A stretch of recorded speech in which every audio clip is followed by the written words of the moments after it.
Jasmine Crockett just absolutely obliterated Donald Trump, all while a fresh scandal unravels around him in real time. And trust me, this takedown isn't just brutal, it's surgical. She flips the GOP's favorite fear-mongering on its head, exposes Trump's failures one by one, and calls out the MAGA circus for what it really is, a money-burning, constitution-trashing disaster. And it all kicks off with this iconic moment right here. So, Miss Goss Graves, I want to play a game.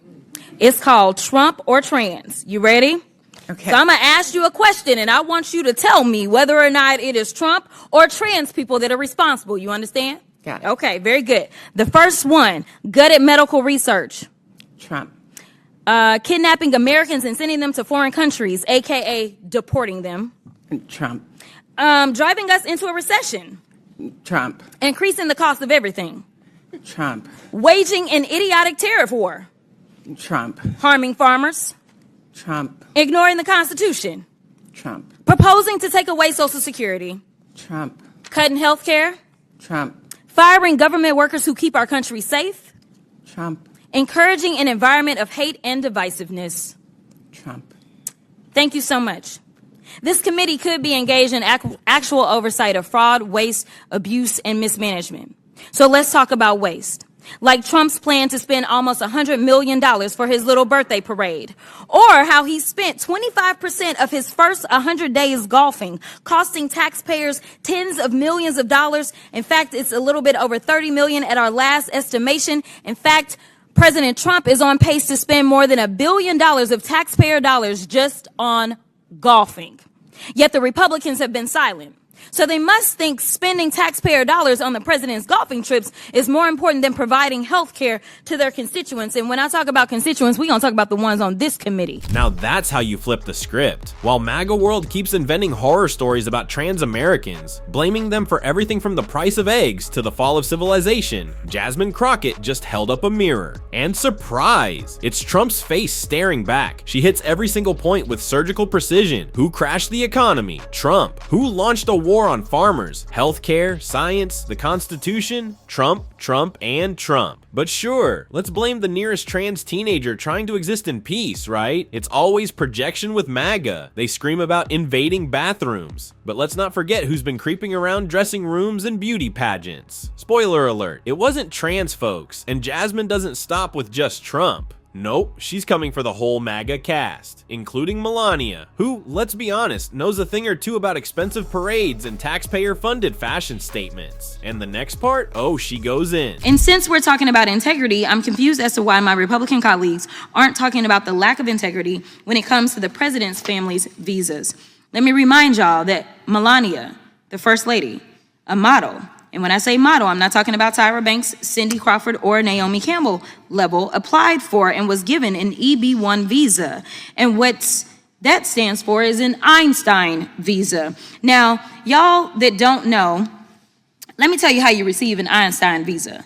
You're supposed to have some sort of significant achievement, like being awarded a Nobel Peace Prize or a Pulitzer, being an Olympic medalist, or having other sustained extraordinary abilities and success in sciences, arts, education, business, or athletics. Last time I checked, the First Lady had none of those accolades under her belt.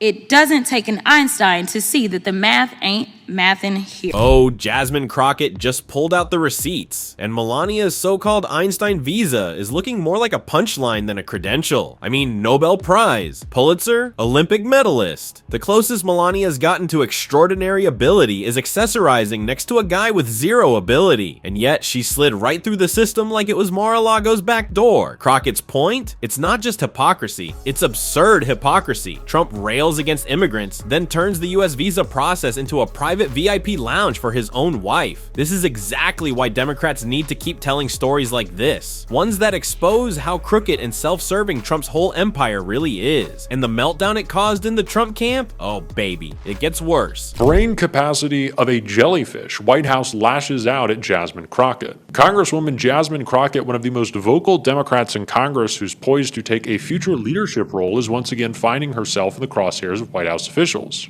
On Wednesday, a Trump administration official told Fox News Chad Pergram Jasmine Crockett has the brain capacity of a jellyfish and is the last person on earth to critique anyone's mental acuity, let alone intelligence.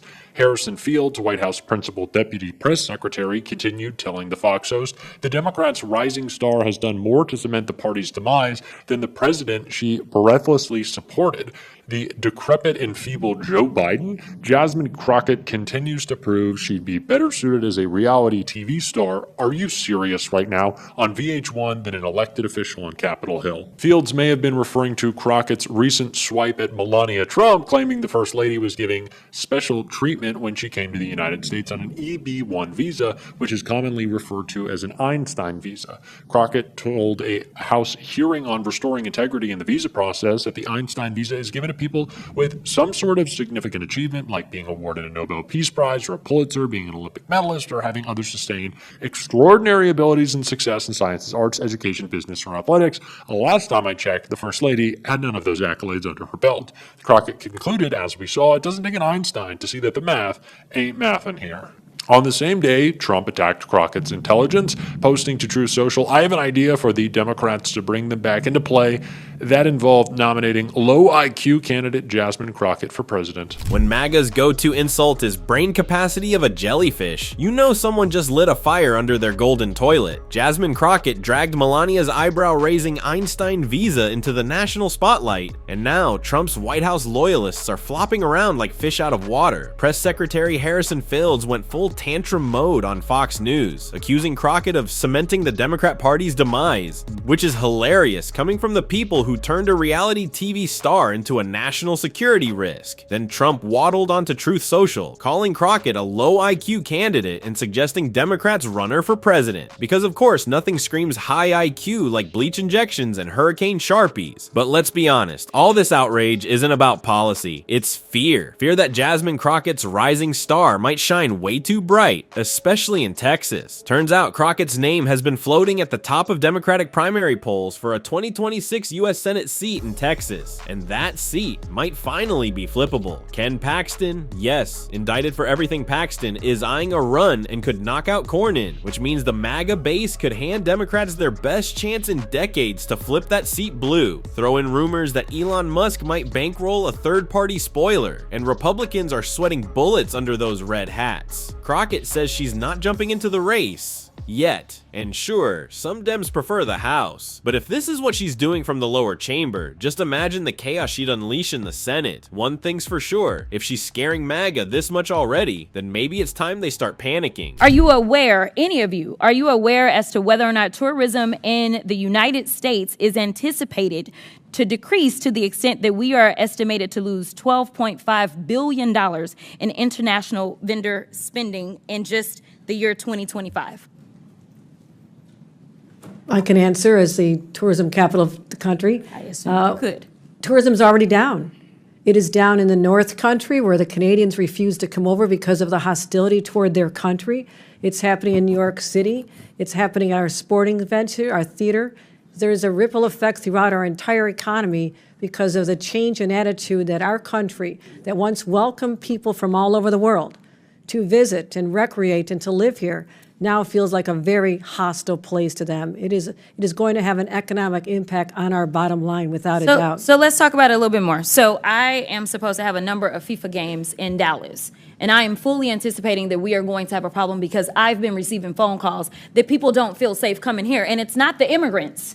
It's this government that is making them feel unsafe. Jasmine Crockett just nailed what Republicans refuse to admit, that their hate-fueled circus isn't just morally bankrupt, it's economically disastrous. Tourism is plummeting, international visitors are backing out, and cities like Dallas, set to host global events like FIFA, are already feeling the hit. Why? Because the US doesn't feel welcoming anymore. MAGA's paranoia parade has turned land of the free into land of the fearful. And the irony? It's not immigrants scaring people away, it's the government's own chaos. And now, Jasmine Crockett is about to absolutely destroy Trump and this entire MAGA freak show. But let me also do this, because they love to cherry pick. They can find, any one person that has been killed, and if they've been killed by an immigrant, then God darn it, every single immigrant is going out and they are killers, and that is the problem. But they don't want to talk about white supremacy. I don't know how many hearings we gonna have about the fact that there's been this one immigrant that killed this one person. And no, I'm not excusing any killings by them or white supremacists,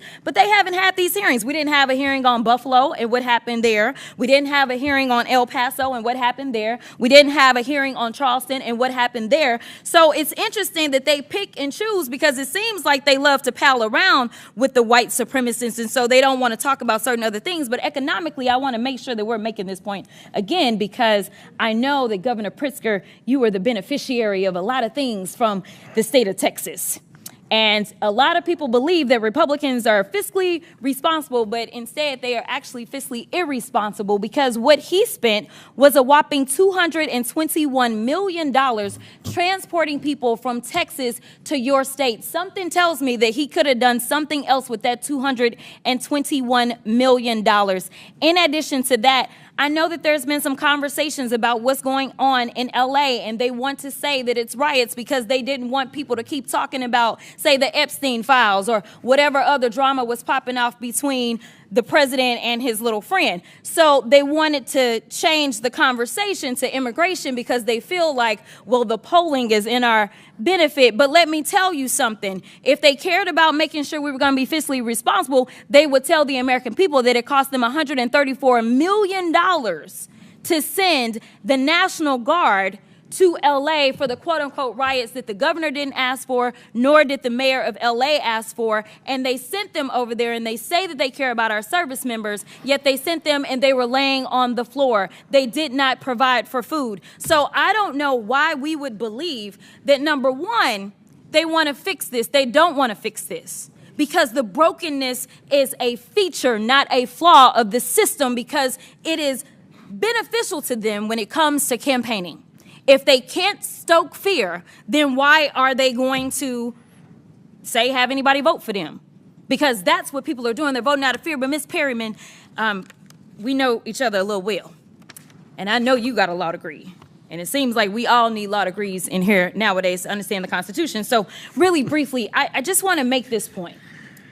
There is a certain person that was afforded, say, due process. But let's say if, say, Donald Trump had been charged with all of these cases that he got charged with in 4 different jurisdictions, if he wasn't afforded due process, there could have been a possibility that he just would have been locked up and thrown somewhere, right?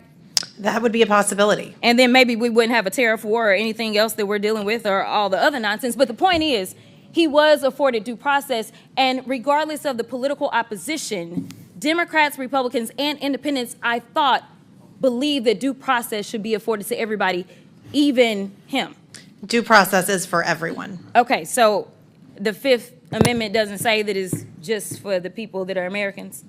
It does not. It says anybody on our soil? It's for everyone. Okay, it's pretty simple. I don't know why we are having issues. Jasmine Crockett just put the entire Republican fear machine on blast. And let's be honest, they had it coming. She exposed how MAGA cherry picks tragedy to push anti-immigrant hysteria, while conveniently ignoring the mass violence fueled by white supremacy. Buffalo, El Paso, Charleston, crickets. And then there's the price tag. Texas Republicans spent $221 million on political stunts, busing migrants like props, while claiming to be fiscally responsible. Spoiler, they're not. And sending the National Guard into LA for chaos no one asked for. Another $134 million flushed for a Fox News headline. Crockett even reminded everyone that due process, yes, even for Trump, still applies. Because unlike MAGA, she actually reads the Constitution. If you're tired of the lies, the fear-mongering, and the billion-dollar blame game, hit like, smash subscribe, and stay tuned. What's coming next in Trump world? You are not ready for it.